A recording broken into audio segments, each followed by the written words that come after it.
know that Great Reset thing you keep hearing about? You know, that technocratic agenda to exploit COVID to centralize economic power and transform society into a social credit score hyper-surveillance transhumanist dystopia? Yeah, that one. Well, it doesn't exist. The New York Times said so. I mean, the World Economic Forum literally celebrated the Great Reset on the same day the New York Times published this article. Time magazine devoted an entire issue to it, but it still doesn't exist. Just like this video from 2 months ago of Justin Trudeau heralding the coronavirus pandemic as an opportunity for a reset doesn't exist. This pandemic has provided an opportunity for a reset.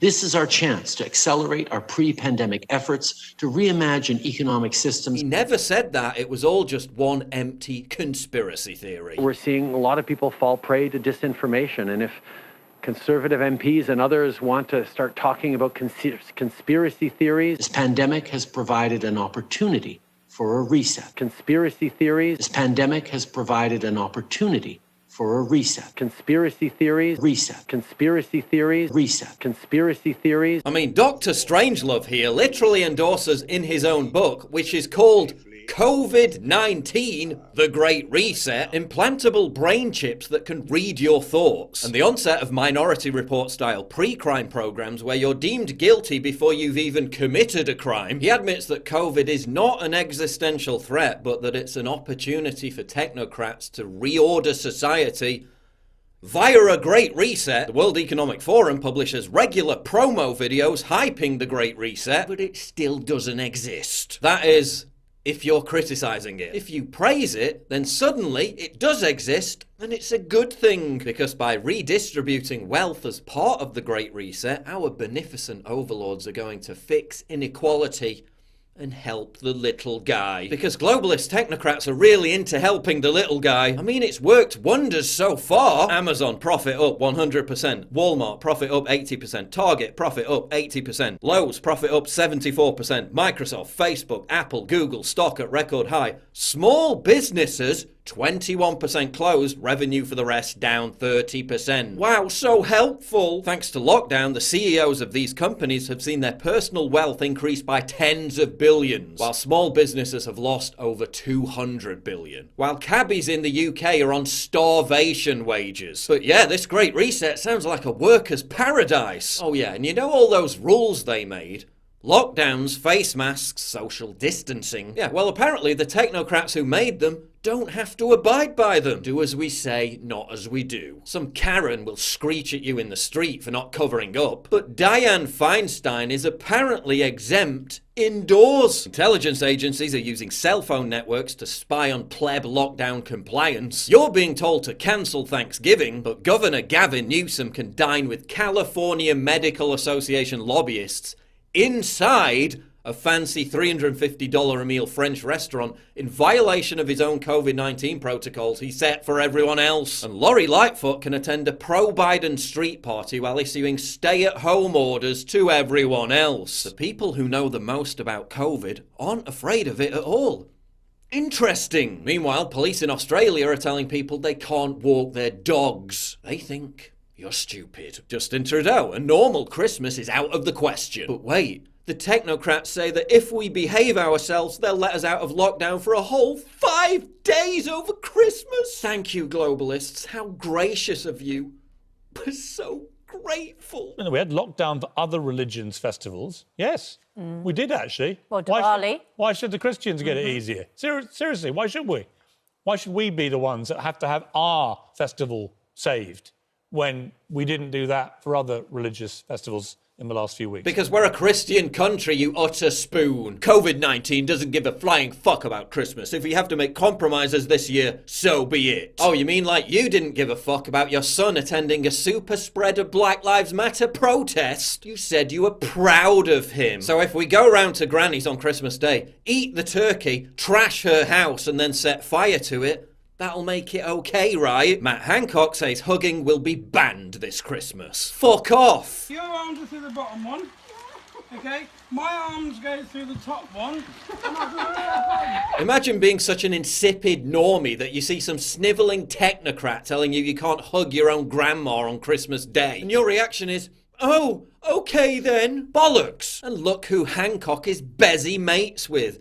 Dr. Strangelove himself. Well, imagine my shock. Now they're going to issue freedom passes that force you to take the vaccine or get tested twice a week just to be able to leave your house. Oi mate, have you got a license for that freedom? Sorry to bother you. Can we just ask you how happy you're feeling right now? I'm bloody miserable, actually. Pubs are shut. What do you expect? The majority of Brits support making the COVID vaccine mandatory. Some are even clamouring to take the shot so they can attend live music events again. Inject me now! Imagine being such a mindless NPC that you beg to be injected just so you can see some shit band. Imagine a lifetime of being lectured and threatened by jumped up little twats like this. The door is closed. If we have to ask you more than once to cover your nose, mouth, put your mask on, we are not going to be rude, we are not going to be nasty.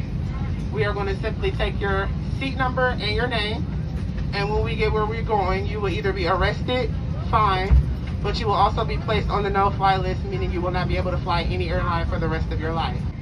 We are government officials. This is government property.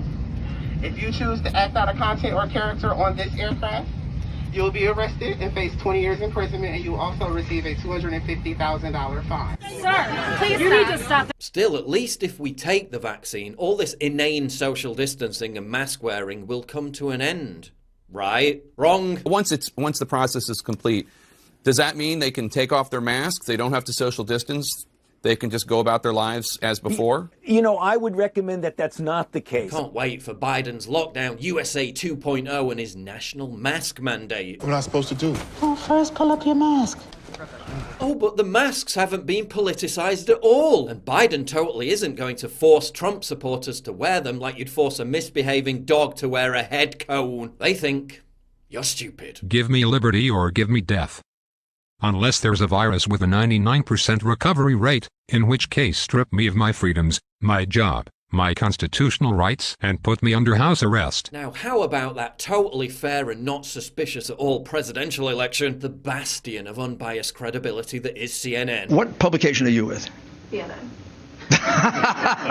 Fact-checked Sidney Powell's claim that Dominion voting systems and Smartmatic had links to Venezuela, the Clinton Foundation, and George Soros. None of this is true. Problem is, later on, in the same article, they admit Smartmatic was founded by two Venezuelans and provided technology to the Venezuelan government. Then again, in the same article, they admit Dominion was a part of a Clinton Foundation program and that the chairman of the board of Smartmatic's parent company is also on the board of a foundation run by George Soros. Oh, but there's no link. They think you're stupid. There is no evidence of widespread voter fraud in the U.S. election. Fact checkers confirm. Because forget judges, courts, sworn affidavits and all that shit.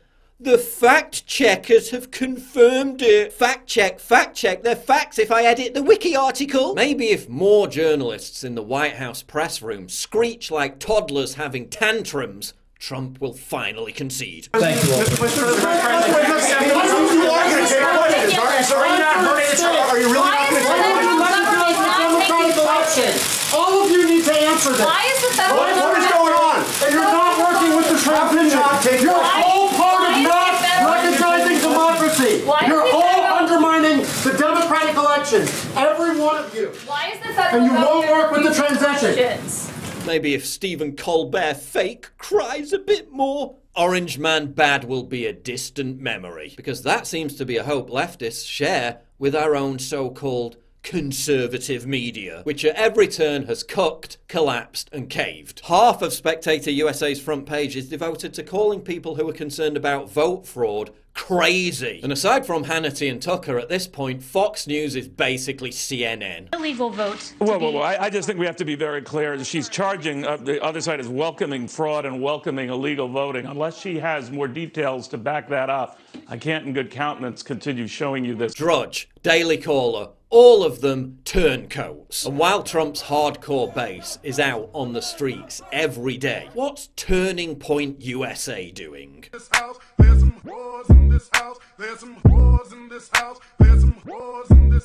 said certified free, 7 days a week.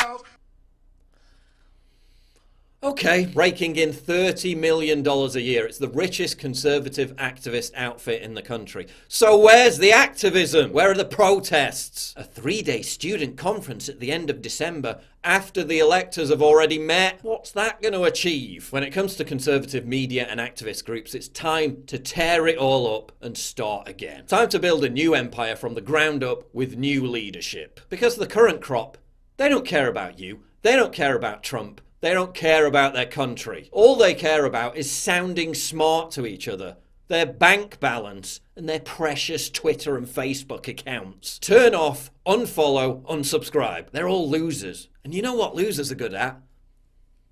Losing! But hey, shouldn't we all just be grateful that the hashtag resistance has saved the country from the evil fascist Drumpf? Erin Brockovich is mad at Biden for appointing a former DuPont chemical company consultant to his EPA transition team. Why the beef? Everyone knows Fortune 500 net worth $130 billion transnational big agri corporations are an integral part of the resistance. Biden's Pentagon transition team members are funded by the arms industry. And as everyone knows, the arms industry has been a long-standing mainstay of the resistance. There are at least 40 former lobbyists on Joe Biden's transition team. Again, when I think of authentic, organic, grassroots resistance to the prevailing power structure, the first thing that pops into my head is corporate lobbyists. Biden's list of transition team members includes former Wall Street employees and those with close ties to Wall Street. Many of the big banks with links to Biden transition team members were major donors to the former vice president. Biden's transition team, lobbyists, Wall Street bankers,